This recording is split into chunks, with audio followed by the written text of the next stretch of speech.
રાજકોટ શહેરમાં ગઈકાલે રાત્રિથી ફરીવાર મેઘરાજાની ધમાકેદાર એન્ટ્રી થઈ છે ને મેઘરાજા છે તે ધીમી ધારે વરસી રહ્યા છે। ત્યારે રાજકોટ શહેરમાં જે રીતના કહીએ કે જનજીવન જે અસ્તવ્યસ્ત કરતો વરસાદ છે તે ગઈકાલે રાત્રિથી પડી રહ્યો છે, પરંતુ ધીમી ધારે વરસાદ આવતી હોવાના કારણે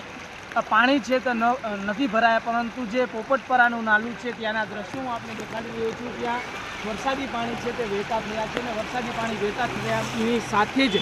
જે રીતના અહીંયાથી નીકળતા જે રાહદારીઓ છે તેમને અનેક મુશ્કેલીઓનો સામનો છે તે કરવો પડી રહ્યો છે અને અહીંયા હાલ અત્યારે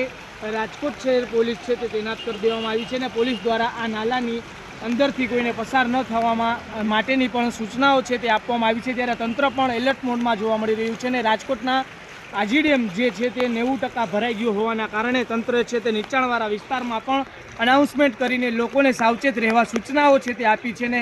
જે ગઈકાલે રાત્રિના સમયથી જે વરસાદ પડી રહ્યો છે તેને જોતાં એ પ્રકારનું લાગી રહ્યું છે કે જો સારો એવો વરસાદ આવ્યો તો નીચાણવાળા પાણીમાં છે તે